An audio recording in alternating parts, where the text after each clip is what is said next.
So it's my pleasure now to introduce Phil Mitcher, the owner of Electronic Marine in Annapolis, to be our speaker tonight and present on the latest in electronic navigation.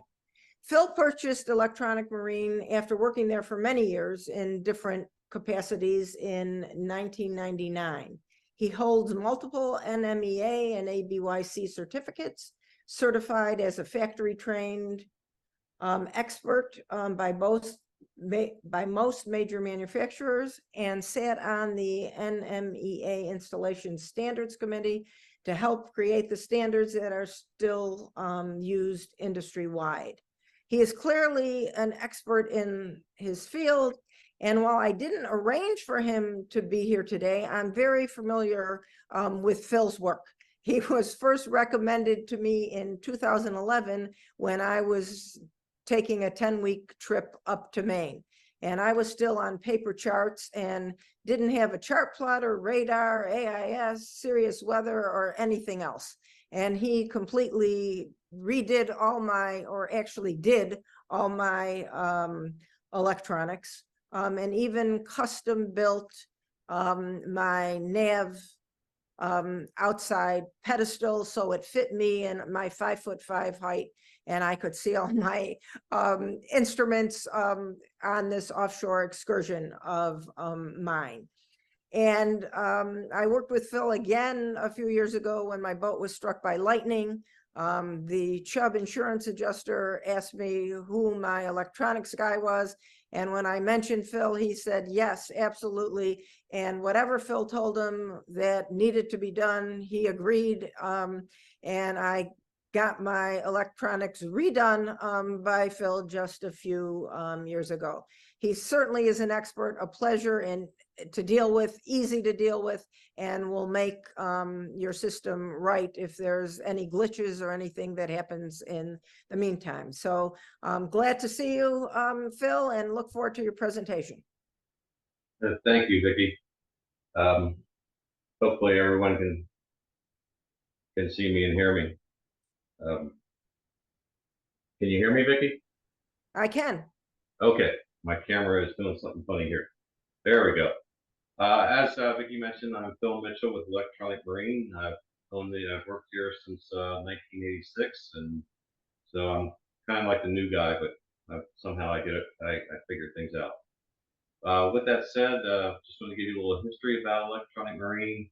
Electronic Marine was founded in the late 40s when Charlie Winters came home from World War II. Very forward-thinking man to pick the name Electronic Marine, because there weren't a lot of electronics around in those days. So thankful he did that.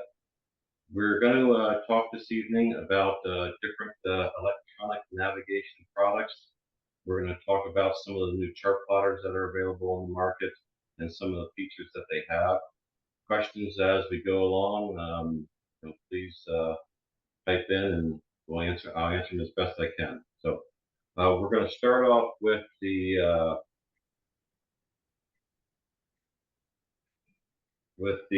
B&G Zeus chart plotter.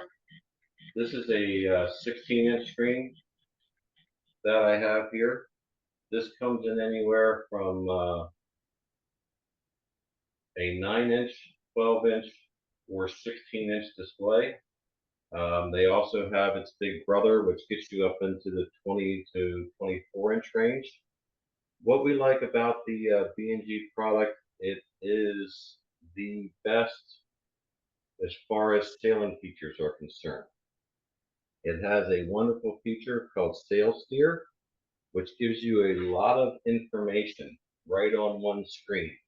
You can see all of your wind data, you can see your position, your waypoint data, your depth. We can see our current arrow, so we know the speed and direction of the current. We have our heading on the screen, and you will also see around the screen a T and an A for your true and apparent wind angles. In addition to this, the screens are easy to customize. If I want to change this function up here, I'm going to press and hold that battery voltage, and then I'm going to come down here and I'm going to select whatever piece of information I want. Let's say I want my my GPS status. So unfortunately that function is off. I picked that one, but it's very easy to customize what you're seeing on the screen. As all chart plotters on the market these days, they have multiple functions. That's why we call them MFDs, or multifunction displays. It starts off as a GPS chart plotter. We can add a numerous different types of echo sounders, including side scan and down scan. B&G has their Halo or broadband radars, which are domes and open arrays.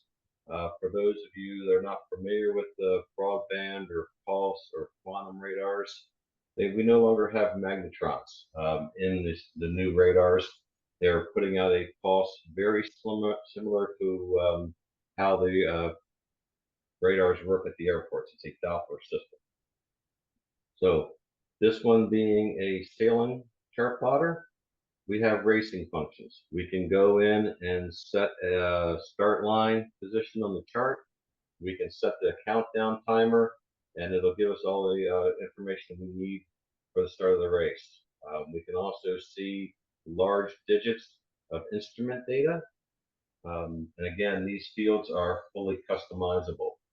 This is, like I said, the 16-inch version. 9, 12, 16 are the standard sizes. They go up larger from there. B&G supports CMAP charts as well as Navionics charts, so you can choose which cartography you prefer and put that in your plotter.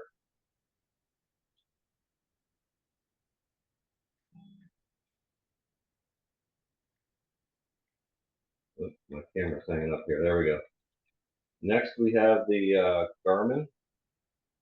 This is the Garmin GPS Map 8600 series. The big guy up top, this is the 8616. The little guy down the bottom is the Garmin 743. The GPS Map series is their top of the line product, and Garmin now owns Navionics, so their new blue chart is now has the addition of N+, which means the Navionics Plus chart cartography. So they have some of the best chart cartography that's available in the marine market.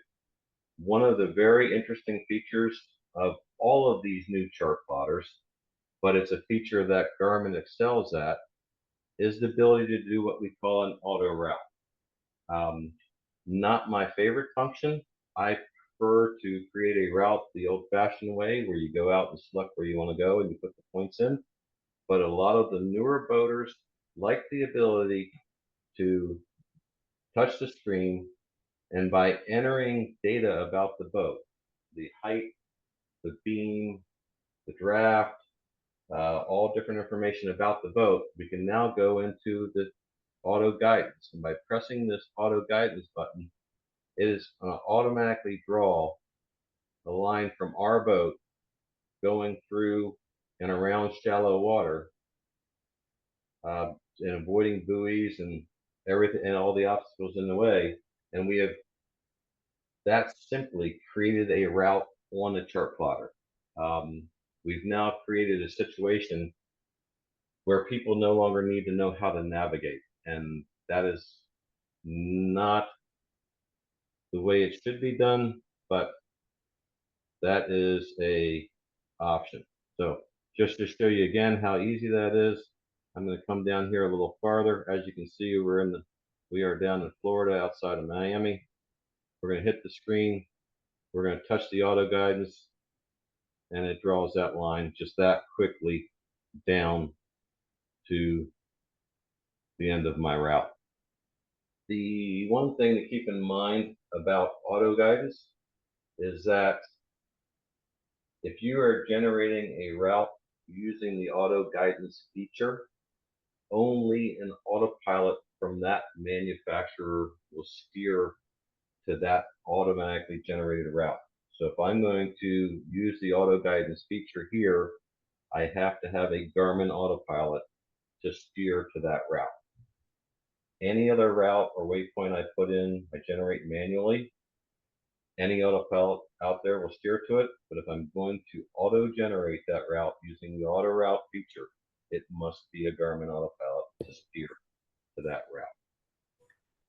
The Garmin product, the GPS map series, as I mentioned, this is the 8610. It comes in 10, 12, 16, 17, I believe 19, 22, and 24. They have just recently, within the last month, come out with the 9000 series. The 9000 series is a 4K screen, meaning its resolution is as good as the new fancy TVs. It comes in, it starts out, the smallest screen is a 17-inch.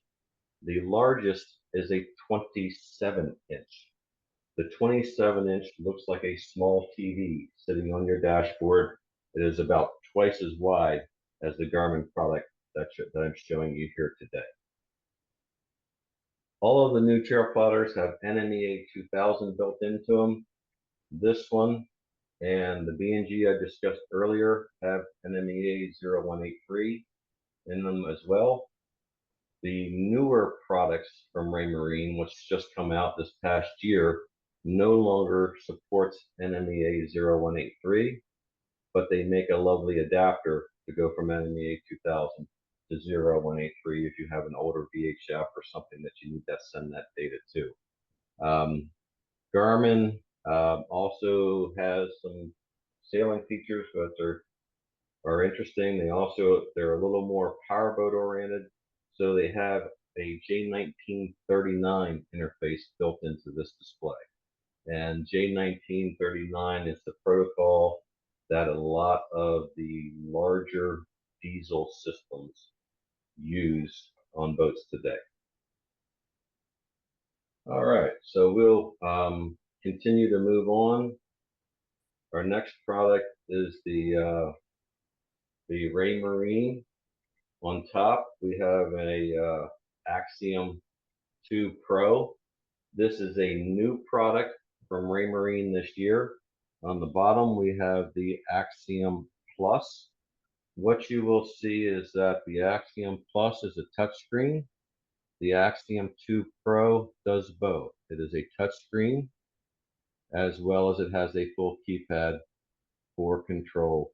So those days when you're out and your fingers are cold and everything's wet and sticky, you still have a traditional keypad to operate the machine. They've also have a replaceable keypad. If you have a Raymarine autopilot on your boat, you can control it fully from the keypad. We have the pilot standby buttons, and we can do course changes with the knob once we're in pilot mode. If you do not have a Raymarine autopilot, you can replace this keypad with a multi-function user programmable set of keys. So you can make it a quick waypoint tool or a quick routing tool or something of that nature. As with the B&G, the Raymarine supports Navionics charts, CMAP charts, and they also have their own branded charts that are based on the NOAA vectors called the Lighthouse charts. One of the interesting features of the Raymarine product, most of the larger displays have a video output, but the Raymarine goes one step further. They have incorporated Microsoft Miracast. I believe it's MIRA cast. And what that does is it wirelessly connects your chart plotter to your TV or some other monitor that has this Miracast feature built into it. Now, this is an older TV, so I have a Miracast adapter that plugs into the HDMI port on it. But as you can see, I'm wirelessly broadcasting from my chart plotter to my TV, and I'm fully controlling what I'm seeing on the TV from my chart plotter, from the Raymarine app, from a remote keypad. A lot of things that these three chart plotters have in common. Each company has their own app. They're downloadable for free. You connect them via Wi-Fi to the chart plotter. You can then program your routes and waypoints and plan your trip on your iPad, either sitting down below where it's warm, sitting at home on your sofa. Come to the boat, connect to any of these displays wirelessly, and you instantly have that data into your chart plotter. The apps also allow you full control of the chart plotter. You can change the screen that we can change from charts to radar on the screen of the chart plotter. We can go in and make course changes on the autopilot. Garmin takes that a step further with the Garmin watch. You can control your autopilot from your watch. What else do we have? As you can see on the screen here, we have a chart with radar overlay.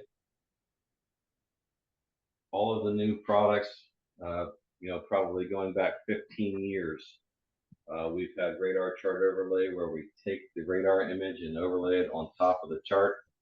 You will also see, and again, this has been around for quite some time, you will see your AIS targets on the screen. And if I stop on one of those AIS targets, I can pull up information about the boat. So there's a target, it's a tug, it's MSI, we're in simulator mode, so its MMSI number is 102. As we all know, that's not a complete MMSI number, but we can then press that and we can acquire the target as a MARPA target. We can auto route to that target. We can measure and get the range and bearings to that target. If we have a Raymarine camera system on the boat, we can point our camera there, show it in the camera, and do things of that nature. So Raymarine does a lot of interesting things these days with cameras. You can now put cameras around the boat and have the features like your backup camera in your car, and you have the little lines that tell you when you're 2 feet, 4 feet away. Raymarine is now doing that on the chart plotter. So when you put it into docking mode, you see all 4 sides of the boat.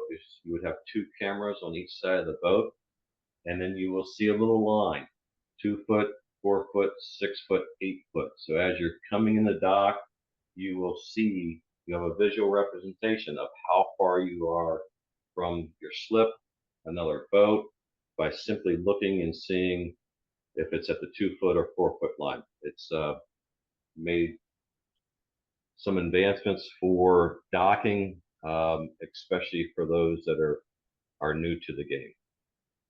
So, do we have any questions on chart plotters or any of their functions? Yeah, Phil, can you talk about Active Captain, what that does and what it takes to use it?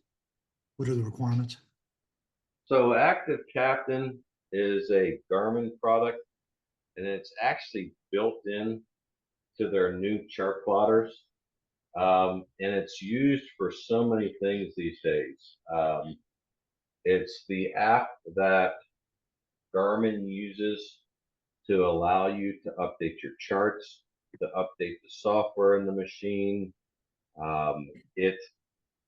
Raymarine has their Helm app, B&G has their app, so they all connect to the chart plotter and allow you to create waypoints, routes, do software updates, do map updates, all via Wi-Fi or cellular on your iPad or phone.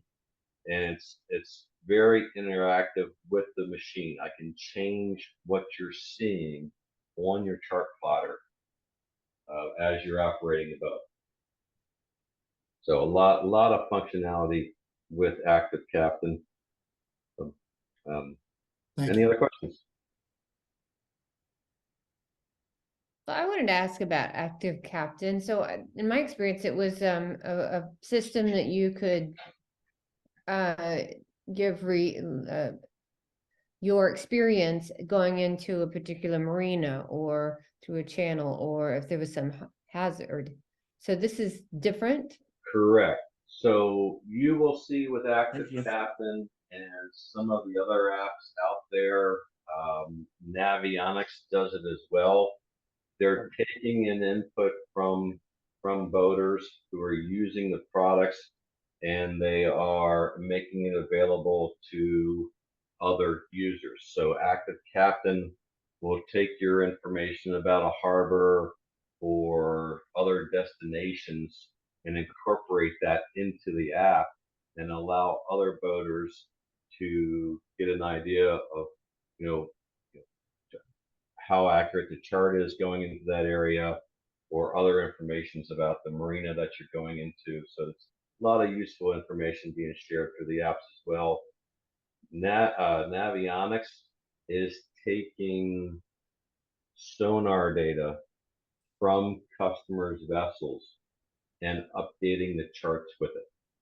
So when you have the ability to record depth information on your Navionics chart, and when you plug that chart into your computer to do an update for it, Navionics will take that data, compare it to all the other data for that area, and make it available to their customers to do updates for their charts and what they now will call user data.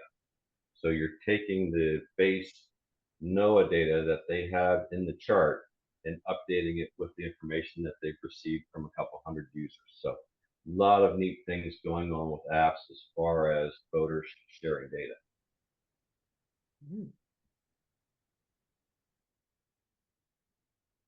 All right. Anything else?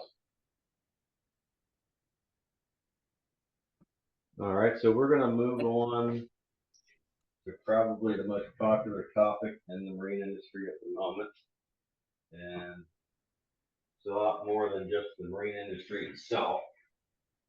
So we're going to move on into some products by KVH. KVH is the largest communications company in the marine industry.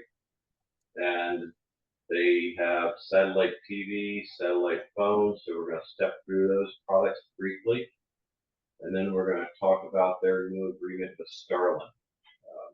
KVH is now selling the Starlink product and offering it full support in the marine industry. So that's something new for us.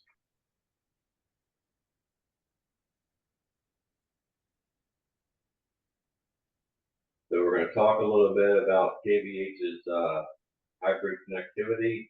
We'll skip over the elite portion. Satellite TV, I'm pretty sure we all know how DirecTV and Dish Network on both. KVH also has their new One OpenNet program. So if you have a satellite phone that is not made by KVH, you can now get your service through the KVH support network. But the main focus of this slideshow is going to be the Starlink products. I would say, as far as communications is concerned, we install more Starlink systems than any other form of communication from both these days.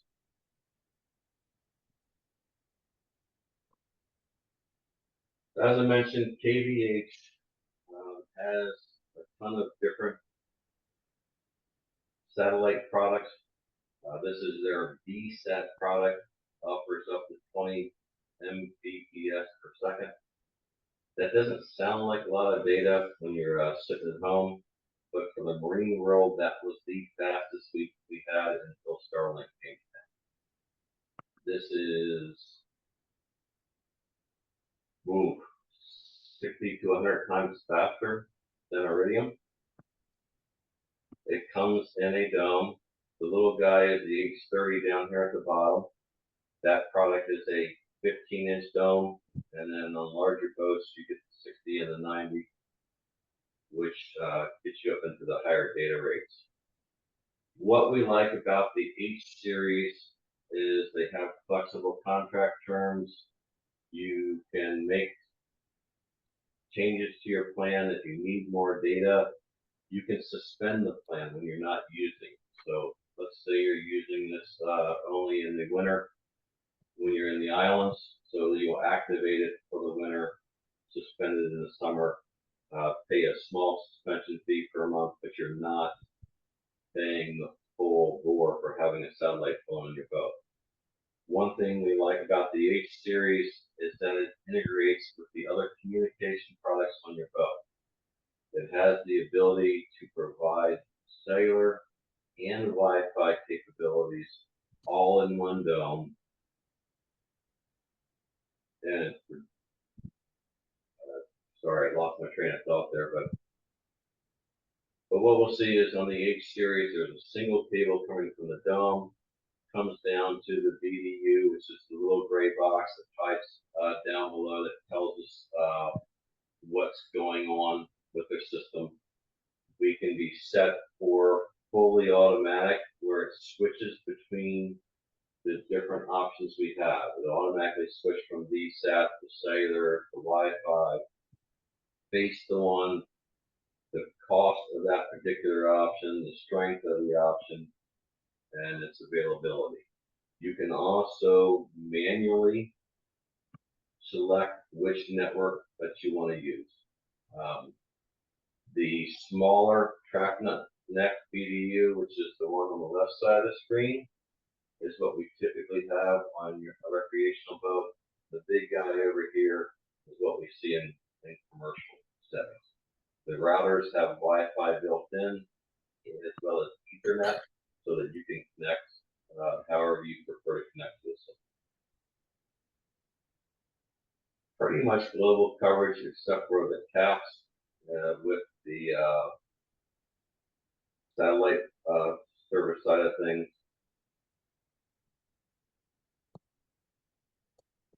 As I mentioned, they have automatic network switching. So it's going to switch based on guidelines that you have set. And typically that's going to be signal strength, the cost of that particular service, and it would take your VSAT and make it your third option. You can also do a manual selection where you tell it what to use and to stay there. The KVH manager or the portal that you use to control the system, it gives you real-time data recording, gives you the ability to set the automatic or manual for switching. It gives you vessel tracking. So the system has a GPS built in. KVH keeps track of your vessel. They can alert the authorities if you're in an emergency situation. So it's another option for making a call if you have an issue on board. It also gives you data usage alerts, so that if they're using the satellite portion, you know when you're getting to your data limit and you need to switch to some other source or be prepared to pay additional fees. So the H30 was the combination product that brought in the cell phone and Wi-Fi and other communication forms that are on the boat. The D30 is a VSAT only, and that is a satellite phone. It gets us into the 6 meg download, 2 meg upload. Again, in the marine world, that is an amazing speed. As with all of these antennas, it tracks, it moves to keep centered on the satellite to keep the signal strength at a premium. They have AC or DC power hubs. Again, it has a web-based interface, same interface that the H series used, built-in Wi-Fi, Ethernet ports, all that good stuff. Here they are, they're comparing the different VSAT, the VSAT versus the H30. You'll see that the V30 is VSAT only, where the TrackNet H30 does them all. We're going to skip over a leak because, as you can see, that's $7,000 a month, or $2,000 a week, or $500 a day. Doubt many of us are using that program. I certainly would not. But if you have a big commercial vessel or a cruise ship, that's when you get into the leak portion. We're going to skip over TVs. I'm sure we're all familiar with how SAT TV works at the house. It's the same thing on the boat. The antenna just automatically tracks the satellite while the boat's in motion. The KVH OpenNet program, just going to mention that briefly. KVH has the best tech support in the marine communications industry. They are now allowing customers with other products. So if you have a sat phone from Sailor or Intellian or one of the other satellite manufacturers out there, you can now set that up with service with KVH and get the same support that you get through KVH. I breezed through the promotions. The only promotion which is only of interest to the recreational light commercial world is if you buy one of their VSATs right now, they'll give you 40% off on one of their TV antennas. Nobody's buying TV antennas these days, so I mean, spend a lot of time on that. But the main reason for this part of the presentation is KVH and Starlink connection. Up until KVH reached an agreement with Starlink, all dealings with Starlink were direct with the company. All sales, all service, all parts. That had some downsides, which we will discuss momentarily. But now with Starlink in the KVH role as a marine product, it can be integrated with the TrackNet H products that I previously discussed, or we can also purchase a standalone Starlink system. So as a KVH dealer, I can sell you, or any KVH dealer around the country can sell you a Starlink marine system. I don't know if you're familiar with the Starlink systems, but they have what's now called the Roam. A couple months ago, it was called RV, and before that, it was called Mobile. That is a smaller antenna designed for RVs. I would say 60% of my customers that have Starlink on their boat have the Roam version because it's a less expensive product to purchase. The marine version has some limitations, which are now coming into the Roam world. Starlink is going to geofence their products. So if you intend to use Starlink more than 3 miles offshore, or the middle of the southern Chesapeake Bay, which is more than 3 miles offshore, you will no longer be able to do that with the Roam products. We were told that was going to happen in March. Now we're told it should happen in November. So it hasn't happened yet, but it's coming soon. But what you will notice is that if you have the Starlink products, when you go out of what they call the inshore or within 3 miles of shore coverage area, the system will send you an alert and tell you that if you have the marine system, it'll tell you that it's switching to your offshore plan. When you are within 3 miles of shore, Starlink provides unlimited use at a speed of around 150 gig. Now, if you remember on the satellite phones I was talking about before, we were talking about megs per second. Well, with Starlink, we're talking about gigs per second. We're not talking about like the KVH fleet product. We had 6 megabytes per second. Well, now we're talking about 150 gigabytes per second. So considerably faster data rate with Starlink, fastest thing we've ever seen in the marine industry. Once you get beyond the 3-mile geofence, if you have the marine product, then you would switch over to your offshore coverage. The offshore coverage plans start off at about 50 gigs a month, or I believe it's $250 a month. The price plans are evolving monthly. We have seen, I think, 4 or 5 different price plans this year alone. So Starlink's trying to figure out the marine side of things. As we all know, the marine world is a much smaller market than the home or recreational market. So we're the last to get the attention. That's why we're very happy to see KVH step in and attempt to take over the marine side of things.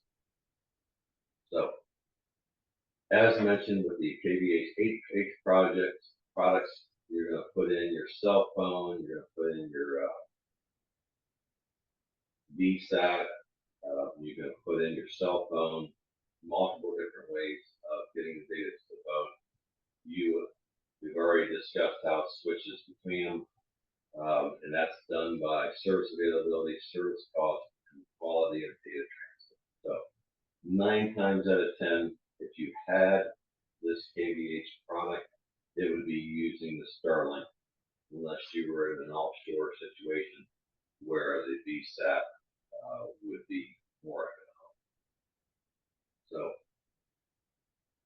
why would we want to get Starlink from KVH?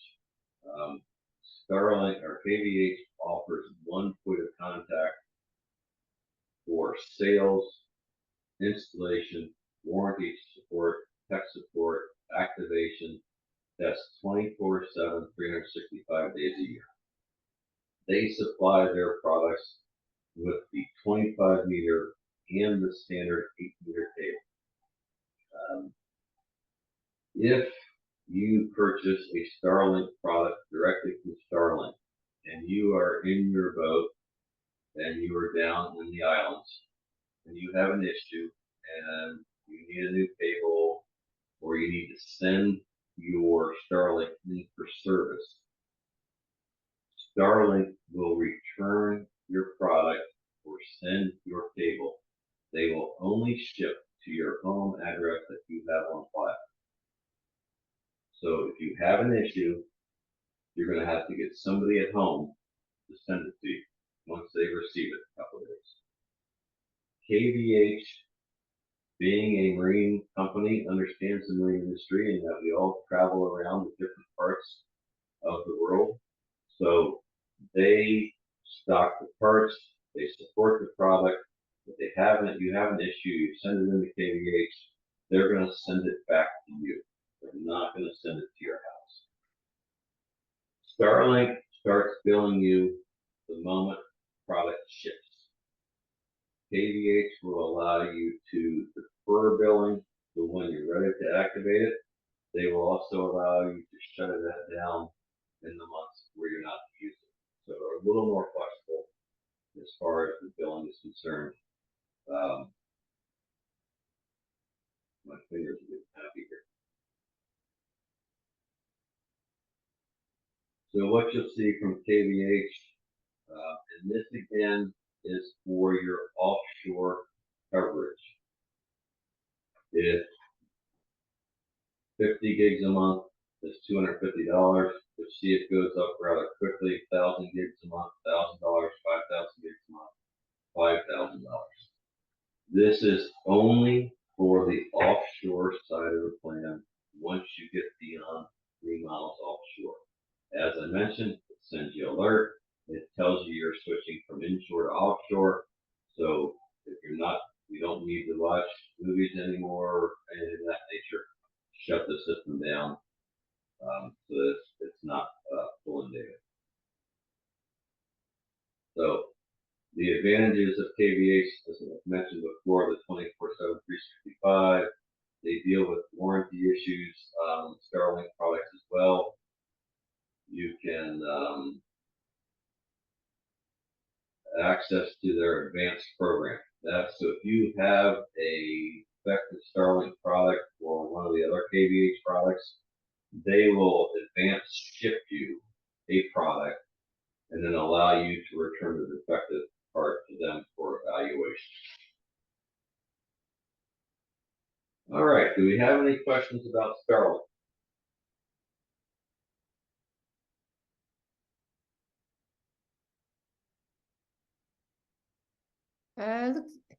Looks like we do have a question from Cheryl regarding Starlink. She asks, is it 3 miles offshore anywhere or 3 miles offshore from the USA? So my understanding is that it's 3 miles offshore from anywhere, but it's going to depend on the plan that you have with Starlink. I'm sorry, that was a little muffled. Can you say that one I'm more sorry. time? So I'm not familiar with how Starlink operates outside of the United States. Okay. So what I can tell you is that if you're within 3 miles of the coast in the U.S., you have unlimited coverage. Once you cross that 3 mile barrier, then you're into your offshore coverage. I don't know their policies in other countries. Okay, fair enough.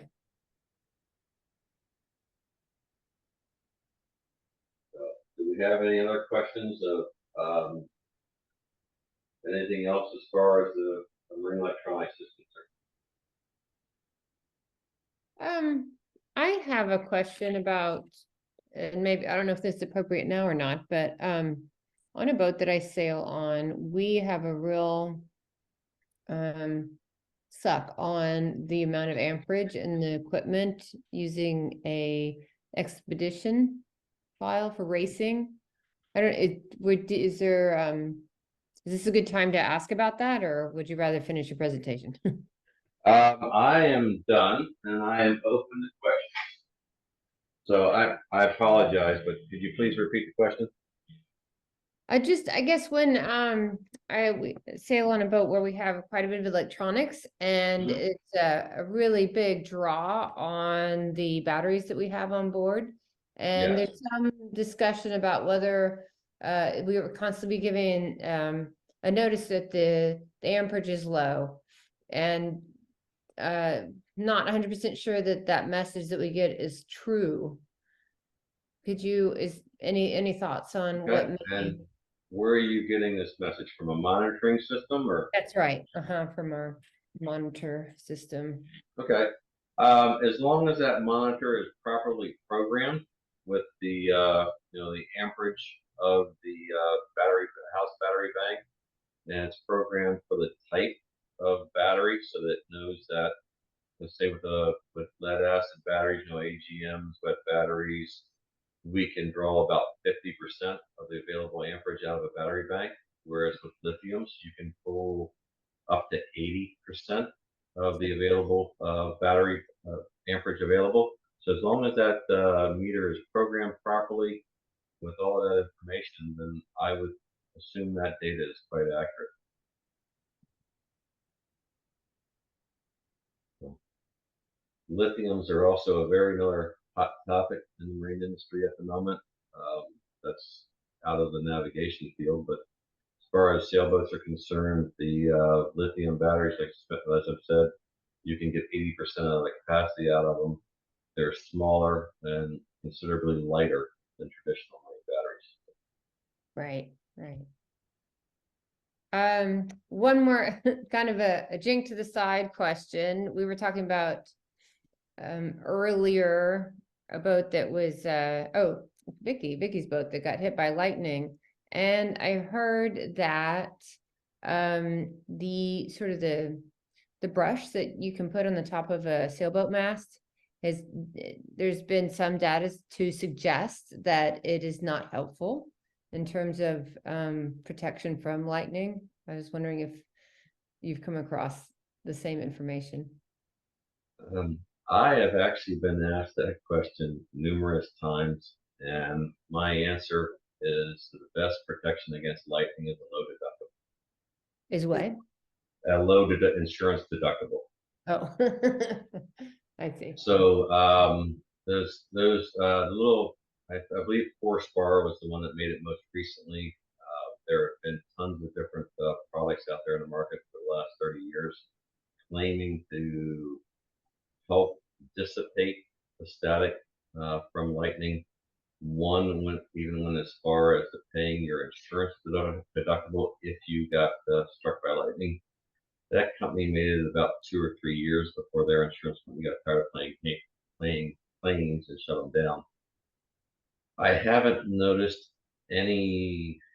I guess there's been no noticeable difference from boats with or without those as far as damage from lightning strikes. Okay. The only system that we've noticed that seems to have an effect, and it's typically on larger commercial vessels. I believe the Pride of Baltimore has a system of this nature, and that's basically where you have a lightning rod at the top of your mast. You have a piece of 2 to 3 inch copper strap that comes down the mast and connects to a very large grounding plate in the water, and that seems to help. That is not practical on the average boat. True. Wow. I didn't even know there was such a system. Now that there is, and we see it, I mean, we will see, lightning rods or grounding rods on larger commercial vessels that are not, steel or metal hulls. But again, that's few and far between. Huh. Wow. All right. But, I guess one more question. I'm not seeing, I don't know if any, yeah, I'm not seeing any more questions in our chat. So if anybody has a question, we'd love to hear from you. I do have one more question for me. So you hear a lot about iPads being used versus spending, versus installing the MFD. Do you have opinion on that? well, I would have to say that my opinion is slightly biased. I don't make any money selling iPads or apps. They're all free. So I make a living selling chart plotters. But my personal opinion is that a marine chart plotter is designed for the marine environment. It's waterproof, it's sunlight viewable, and it is designed to run off the 12-volt system on your boat and integrate via NMEA 2000 or some other protocol with all the other items on your boat to share data. Now, we can do all that with an iPad, but as we all know, after a couple hours, I'm going to have to find a place to charge it. It's not daylight visible, so it's harder to see in direct sunlight. Yes, I can put it in a waterproof case, but that makes it harder to use. I'm sure most of you have noticed that when your fingers get cold, that iPad doesn't respond to touch as well. The marine products have a different style of touchscreen, which makes it easier to use in the elements. So everyone should have an iPad on their boat with tons of navigation apps loaded. Like I said, all the manufacturers have their own apps for the chart plotter, and you will also see it Navionics and several, I've forgotten the other names these days, independent gut companies that have very good apps as well. So there's a lot of good marine apps out there, but every boat should have a dedicated marine chart plotter connected to the 12-volt battery source. I like that word. well as. Does it use electronic market for some of us that can't afford? There is a used electronics market. You're going to see most of it on eBay. There's tons of used electronics on eBay, but you'll also find dealers like ourselves up and down the coast that have used products as well. Mm. I got a question about active captain in the Garmin. Can Yes, you hear sir. me? Yes, sir. Yeah. I just bought a new boat which has the Garmin 943 Okay. XSB, I believe it is. It's already got the coming from the dealer, it's already got the chart chip in it, the little microchip. Now, I've been looking at how to activate the active captain, you know, with the iPhone and all that. And it talks about putting a card in. Do I have to use another microchip card to put that in, or I don't want to change anything that's already kind of started? So Garmin wants your information. They want to associate that chart plotter to your active captain account. They want to associate that chart chip to your chart plotter, so that if someone takes your chart or takes your plotter, they won't have the ability to update it or do any of the other advanced features that active captain allows. So to do that, you have to register with an active captain account. You have to link your phone to your chart plotter so that it gets internet access. So it's a time-consuming and numerous step process to do this. But once you've done it, it makes it a lot easier to download chart updates and use the other active captain features. Yes, Part of the if you haven't, I would do it. Okay, well, part of that question, do I have to add that other chip, or is the chip already in it going to be red? So you're going with the Garmin product, you're going to create a system chip. So you will take a blank SD or micro SD card, depending on which plotter you have, insert it into the machine, tell the machine to create a system chip. And what that'll do is it'll go out and look at all of the products connected to that Garmin display. So if you have stuff connected via the Garmin network or NMEA 2000, every piece of equipment that's connected to that Garmin chart plotter will be put in a file on that chart chip, or sorry, blank data card. You will then connect via active captain to the internet, send that information to Garmin, and it registers your entire Garmin system in one shot with the factory. And then you will be allowed to use the advanced features of active captain with your chart plotter. Okay, except for the active cap. Yeah, except for the active captain, I think the dealer's already done the footwork for most of that. Because I mean, it was ready to go when I received the vote. No, understood. That's standard practice to set everything up, make sure it's doing what it should. But as far as setting up and registering the active captain, that's something that something the owner would do, because that's done with your cell phone or iPad, and it associates everything together. Okay. So, and if you buy a boat with a Garmin product on it, the previous owner has registered that product with Garmin, you will not have access to active captain until you contact Garmin and have that machine unregistered from the previous owner and registered into your name. It's all new. I'm the original owner. Yeah, no, so if it's all new, you just register it and all it to go. But as mentioned, if it's not a new boat or a new chart plotter and it's been registered previously, you'll have to spend some time on the phone with Garmin to get that straightened out. Right. Okay. So the other chip area is just for recording. Is that what? No, both chart slots in your chart plotter are identical. You can have the chart in one and a data card in the other. You can put standard chart chip in one and then the South American chart in the other. So it's a multi-function reader, does everything. So just to register active captain now, I don't need to do anything. It's already got the chip in it. And it should read Well, that. you're going to get a blank data card, not a chart chip. Put it in the machine, and that will be your active captain card. Oh, okay. Thankfully, there is a wonderful YouTube video, like there is most things these days, where you can go on and get step-by-step instructions. I'll see if I can find it. All right. Appreciate it. Thank you. Anytime. Hey, Phil, is AIS, how popular, how frequent do you see AIS installed on, boats transversing the Chesapeake Bay? Is that something most people have or very few people have, or, it seems like it's a great feature, but I would say that about 90% of our customers have AIS pretty much across the board, except for the smaller power boats. So if anybody's leaving the bay, they typically definitely have AIS. You just run through real quick, but the AIS comes in several versions. You have Class A, which is the commercial version.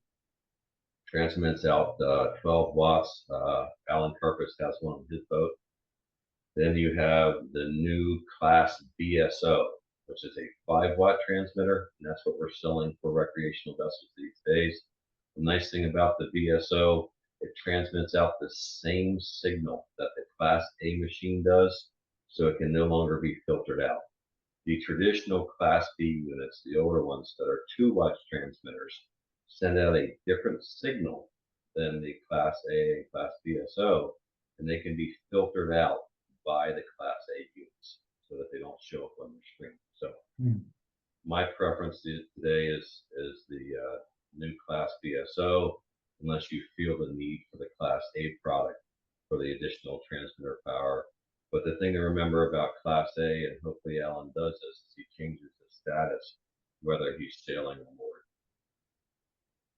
Yeah, So- I've got AIS on a 31-foot boat, and I'm on the bay a lot, and I find it very, very helpful.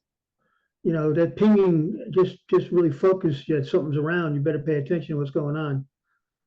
I just like to use. I just like it very much. Yes, indeed, and it's so much easier than trying to understand what you're seeing on your radar screen.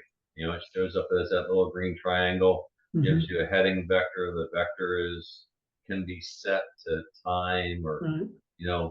it gives you an idea of how fast that vessel is moving. So a vessel with a longer vector in front of it is moving faster than another boat. Yeah, I find that this. I'm sorry. Go ahead. I'm sorry. And you'll also see where the AIS target will flash or turn red if you're TCPA or CPA. I assume you understand the closest point of approach and time the closest point of approach.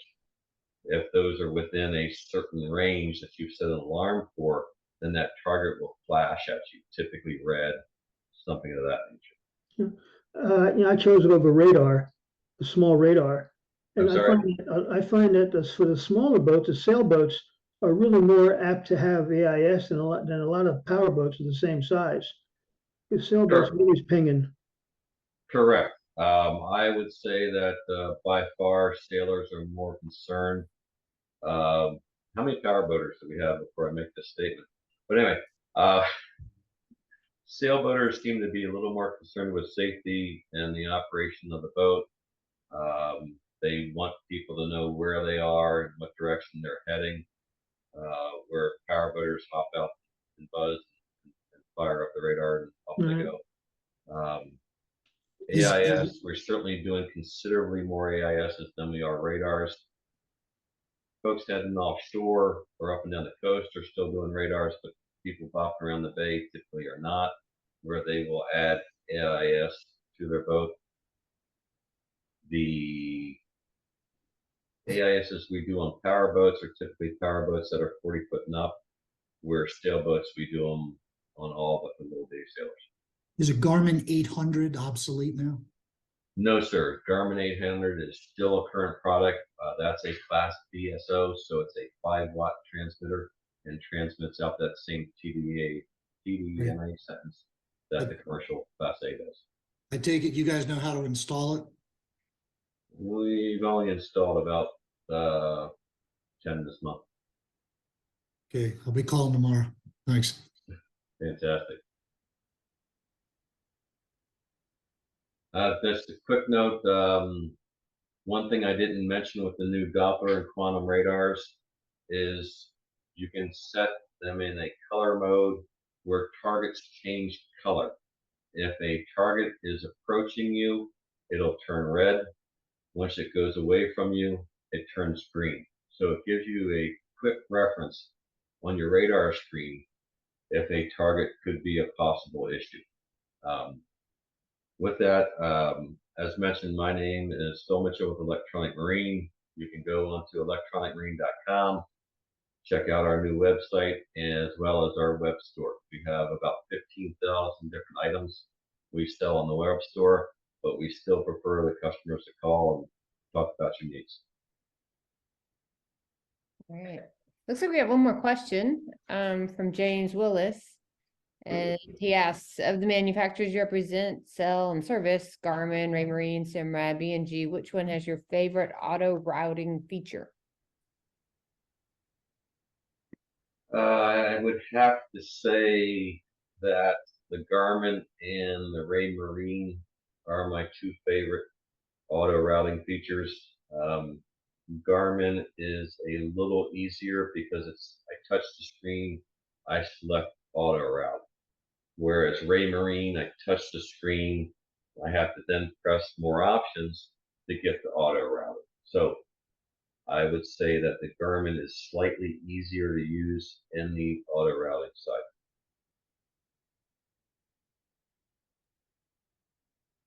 All right. Any more questions out there? Feel free to just chime in. And if Yeah, not, one question. Hope I didn't miss it. yeah, no, go ahead. Go right ahead. So, many of us, all of us took the hand navigation class, and many of us are ASA instructors teaching, ASA 105. Are you seeing any of the tests or the trade organizations changing their standards to keep up with the modern navigation? No. Okay. So we're still teaching our customers all of the paper charts and, not exposing them to this type of work. Okay, I'm not sure who that question was directed to because I'm not teaching any classes. Right. I just wasn't sure, Phil, if you're seeing any of the like the American Sailing Association or US Sailing or any one of those organizations starting to teach the use of this electronics in addition to the old, handwritten navigation type work. I can't say that I'm familiar with their programs. I hope they're still teaching all of the navigation methods that are available. It's very important to understand how to read a chart and how to use the forms of navigation that some were talking about before the meeting started. I'm a very strong proponent of having paper charts for wherever you're going, but I am in the electronics business. So, but as I said, I'm not familiar with their programs. I know that ASOS here in Annapolis is talking about starting or upgrading their electronics navigation portion and making it product specific. There's talks of January, February having a class specifically for the Garmin GPS map products, a 2-day course just covering the Garmin GPS products. But as far as what ASA or the other organizations are doing, I have not followed that. This is Mike Mazinski. Can I jump in here for a second? Yes. Yeah, United States Power Squadrons has just created a brand new course called Marine Navigation, which incorporates OpenCPN as well as paper charting in the course for basic navigation. We also have a seminar on Introduction to Marine Navigation, Electronic Marine Navigation. And so we're moving all of our courses, advanced piloting and so forth, to utilize computers and the things available from electronic navigation. So we haven't abandoned paper charts, but we're moving forward. I think as an ASA instructor, I would say the same. There's if on the website, they're always advertising electronic navigation courses in addition, but you still have the base of knowing how to use paper charts, because it all can break. So you got to have a backup. and I'm fairly certain US Sailing is the same. Well, it looks like we're at 8 p.m. And so any last questions on electronics? No? Okay. Well, thank you so much, Phil Mitchell. That was great getting to see all the different products that are out there and your thoughts on what works best and what's happening with satellites and I'm blanking. Sky, what is it? Help me. Oh, Starlink.